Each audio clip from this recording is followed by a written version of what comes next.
What's up everyone, OJ here. Welcome back to another video. Today we've got a lot of topics to go over, but before we get into anything, please make sure you hit that like button, subscribe if you're someone new, and click that notification bell to get my videos first. Now starting off here, we've got a discussion on what old school games from the 6th generation that Nintendo could bring back. Well, 6th and 7th generation, also because of the Nintendo Wii. A lot of you guys have been asking me about some of the old RPGs out there, so I wanted to go over them and give you guys a percentage chance with each one of them, and also some information if there's been any on each one of these games. Now, the thing that I get asked about the most is the Xenosaga HD trilogy. That games I should say, are on the PlayStation 2. Those are made by Monolith Soft, which is currently a first-party developer for Nintendo. They own them, and they have multiple different studios, and they help out with Nintendo's first-party games, and of course, they make Xenoblade as well. And this one is actually a little bit of a complication, because Bandai Namco actually owns the rights to Xenosaga. So while Nintendo and Monolith Soft might have been the developers, well, just more like Monolith Soft at the time, of the Xenosaga games, that doesn't mean that Nintendo can just take them and just do them right away. It would have to be a collaboration effort between Monolith Soft, it would have to be Nintendo, and also Bandai Namco as the rights holders. Now, a few years ago, they did talk about this with Hadara, who's the main guy over there at Bandai Namco, and he stated that it wasn't feasible because of the profit or because of a budget. They just felt that it wouldn't make them money, so therefore it basically got chopped off before they can even start going on that. So this one definitely seems like it can't happen.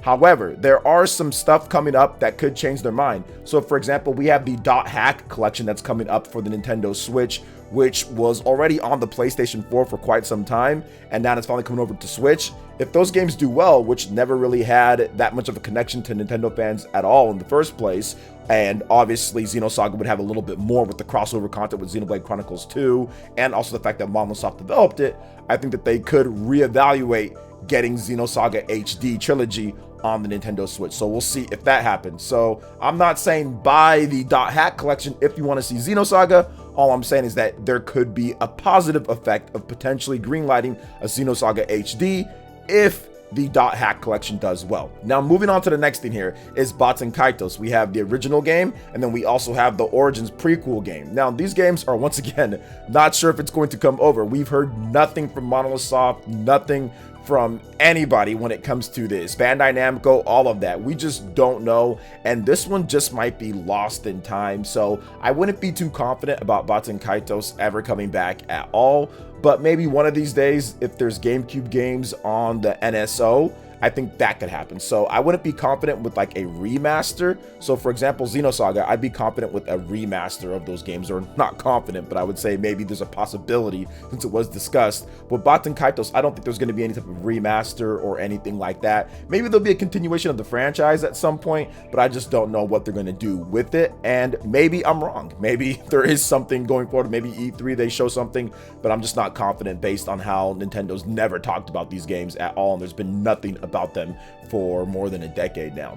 Next up is The Last Story, and this one once again is complicated because the developers who make this, Sakaguchi and his team with Mistwalker, I'm not really sure what's going on with them. They're making games for Apple Arcade at this point. The Fantasia game, or whatever it's called over there on Apple Arcade, is really good, but it's on Apple Arcade and people can't play it. So I think that they've been low-key for the past number of years, especially after things didn't work out with Microsoft and also with Lost Odyssey and Blue Dragon and what they were trying to do there. Microsoft spent a lot of money on those, and those games didn't necessarily perform as well as Microsoft would have liked. There was also a Blue Dragon game on the DS, which didn't do as well as they would have liked either, and also a failed anime. So I think that a lot of developers have just given up on Mistwalker. Now, The Last Story is obviously Nintendo. They own that IP, so whether they want to do it with Mistwalker or not, they could bring it back. But I'm guessing that since Mistwalker is kind of out of commission or not necessarily in the normal game space at this point, would they even want to bring it back now that they have Xenoblade and a bunch of other RPGs that they're relying on?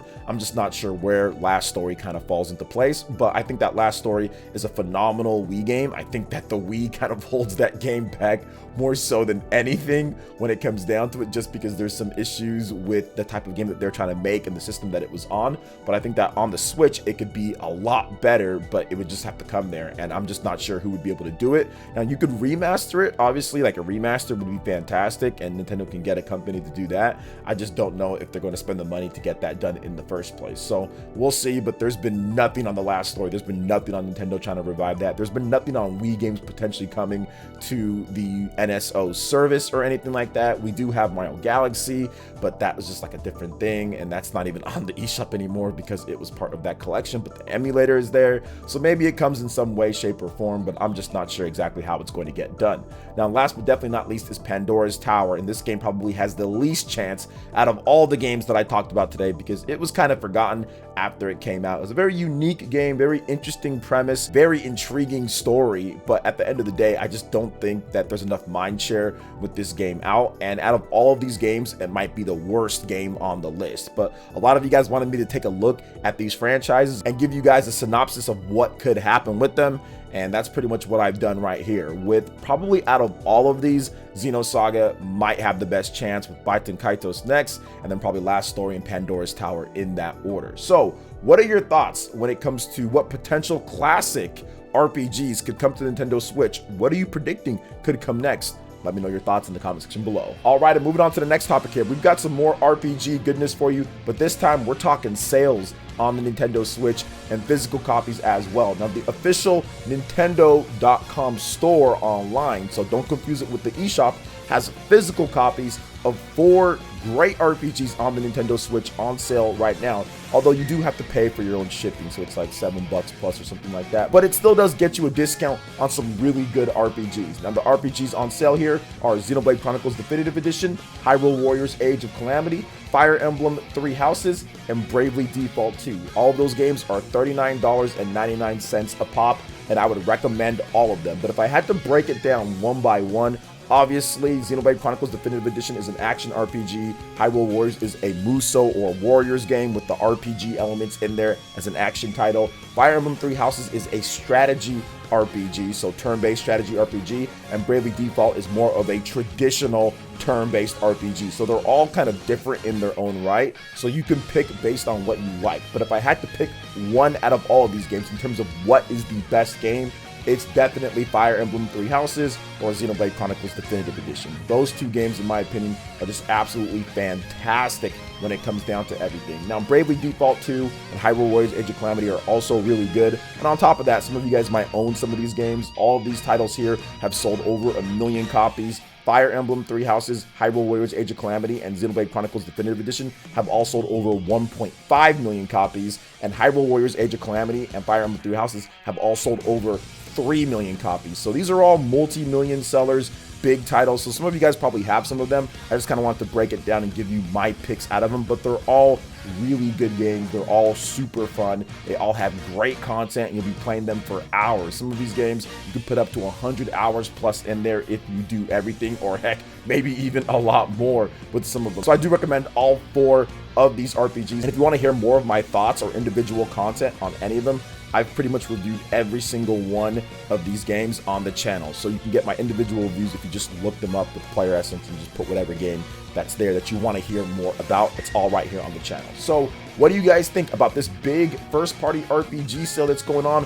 Planning on picking up anything? Let me know your thoughts in the comment section below. All right, and moving on to the next topic here, we have a rumor of a potential big delay to a big collaboration crossover title for the Nintendo Switch that was supposed to come out this year, and that is Mario plus Rabbids Sparks of Hope. Now, I did cover a lot of what Nate from Nate the Hate said in his recent Nate the Hate podcast with MVG. Make sure you guys go check them out. Fantastic channels, great stuff. Now, let's get into what Nate had to say here about a potential delay for Mario plus Rabbids Sparks of Hope. He heard that developer Ubisoft Milan needs more time to polish the game to ensure it is at the best that it can be. the game could miss its 2022 release window and get delayed into the first half of 2023, claims Nate. Now, 2022 is already looking like a really strong year for the Nintendo Switch, even if you remove Mario plus Rabbids, because you do have Pokemon Legends Arceus that's coming out. We have Triangle Strategy as well. Plus, you have The Legend of Zelda that's still slated for this year, Bayonetta 3 that's still coming out this year. So there's a lot of good games, and who could forget Kirby and the Forgotten Land that's coming out this March as well. So there's already a number of high-profile games coming out this year, with a lot of those games in the first half, and Nintendo has yet to detail the second half of the lineup. We should get stuff like Splatoon 3 as well coming out in the middle or second half of the year. Summer is kind of looking when that game could be releasing. So Nintendo has a strong lineup even without Mario plus Rabbids, and I've always stated that if the game does get delayed, I'm just speaking hypothetically because this is a rumor, so please take it that way, but if it does, I don't think it would be that big of a deal, just because Nintendo already has so many big games coming out, and we know that Nintendo's going to have a big Nintendo Direct, whether that's the spring or the summer, and they're going to have a lot of games to reveal based on some of the other rumors and information that could happen, along with the games that are already confirmed. So I'm expecting it to be a big year, whether Mario plus Rabbids is there or not, but if it needs more time to be polished, then I say have at it. Give it more time to be polished. I think that makes sense. Just like I said the same thing with Horizon Forbidden West, which was supposed to come out at the end of 2021, but they delayed it to February this year just so they can get more polish time. Elden Ring got delayed. I mean, there's been a number of games. Fire Emblem Three Houses originally, that got delayed 2 times from 2018 to spring 2019, then to summer. So it got delayed quite a number of times, and it turned out really well there. So if you need more time to delay the game so you can get it right, definitely get that done. So what do you guys think about the potential delay of Mario plus Rabbids Sparks of Hope? Let me know in the comment section below. All right, and moving on to the next topic here, guys. We've got some pre-orders opening for a highly anticipated Nintendo Switch port, and that is The Legend of Heroes Trails from Zero Limited Edition pre-orders. Now available in North America. So the NIS America online store has opened official pre-orders for the limited edition of The Legend of Heroes Trails from Zero for PlayStation 4 and also the Nintendo Switch, the company recently announced. Now for users in Europe, NIS America online store Europe will open pre-orders on January 17th at 12 GMT/13 CET, the company said in a blog post. Priced at $89.99. The limited edition includes a copy of the game, the SSS classified files, hardcover art book, Anthems of Crossbell, official soundtrack, which has 10 different music tracks on there, special support selection, Assemble, with the exclamation mark on there, cloth poster, 17 inches by 24 inches, Heroes of Zero, acrylic stand, steelbook, and collector's box. Legend of Heroes Trails from Zero is due out for the PlayStation 4, Nintendo Switch, and PC via Steam, Epic Game Store, and GOG this fall in the West. So another big RPG, another big port coming over to the PlayStation 4, and of course the Nintendo Switch. Fans have been eating up these Legend of Heroes games, eating up these NIS America Ease games, and anything from Falcom always does really well in the West on the Nintendo Switch, which is exactly the reason why Falcom decided to say, hey, we need to make sure that we get an in-house Nintendo Switch development and start working on that, because that just might be our future with a lot of these Legend of Heroes games or Ease games, considering the sales that's going on in Japan. So I love to see them get this done. It would just be great if it was a little bit quicker and not more than a year later than the original Japanese release. But hey, at least it's something, and this special edition looks really cool. So I'm thinking about maybe checking it out myself. I bought some of the other ones. I just don't necessarily have all the time to play these games just because they're so long and my backlog is insane, but they are really good games, and I'm happy that the Legend of Heroes, the Trails from Zero, is finally coming over to the West, and PlayStation and Nintendo Switch owners can check it out, PC as well. This is all good news for the Japanese gaming industry as they get a lot of extra funds, especially with Falcom, get extra funds from this, because this is going to do well here in the West. It's going to do really good on PlayStation and also on the Nintendo Switch, and PC shouldn't be terrible either. So I think that this is good. This is good for Falcom and going forward for the Nintendo Switch and what they're going to do. So what are your thoughts on The Legend of Heroes Trails from Zero getting this official collector's edition? You guys planning on picking it up?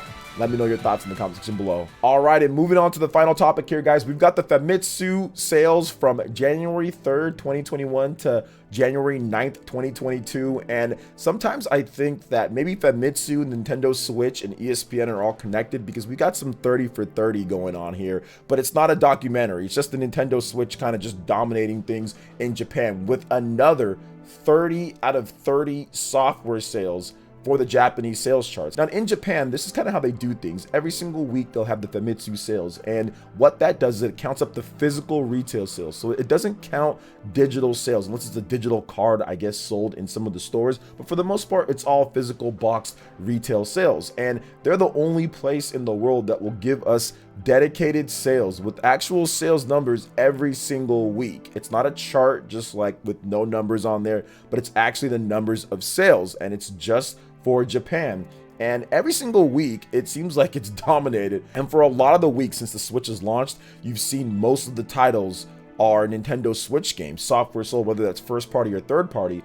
But there's been something that's been happening recently where all 30 titles, that's the pretty much maximum that they give us on most of the weeks, all 30 titles are all Nintendo Switch games. So you don't see any PlayStation games, you don't see any Xbox games, you don't see anything like that. It's just all Nintendo Switch titles. And before it started happening, I think last year or so, it pretty much never happened in Japan for like the last 30 plus years. So it was very odd to see that, but I think that this kind of signifies what's going on in Japan, how there's been a big shift, a big focus, especially in the past 3-4 years with the Switch dominating so much that, yeah, they've pretty much moved on. It's like to Switch or nothing when it comes to Japan. So this type of stuff that happens where you have all 30 software and there's legitimately millions of dollars on the line, that's definitely going to affect what certain companies do. If this software wasn't like this, there's no chance that Falcom is having an in-house porting studio or in-house porting for their games going forward if they didn't see this type of domination with the PlayStation brands kind of dipping and where their games are sold in Japan first. So you kind of have to go where the sales are or what's happening there. And even if you look at it from a hardware standpoint, the Nintendo Switch over that time period sold another 148,690 units. The next closest system was the PlayStation 5 with 10,677 units. It's getting outsold insanely bad by there. And yes, there's the chip shortage that's going on, and obviously Sony has kind of shifted over to the Western markets, but that's just what's going on at this point. So I'm trying to explain exactly what some of the Japanese developers are thinking when they think about their game. Okay, Japan first, where we're selling, and then the rest of the world, or even where Japanese sales are very important and they want to get that market. You can't look at this and say, okay, yeah, we can't support the Nintendo Switch, or we're not going to bring out some games for there, because it's pretty crazy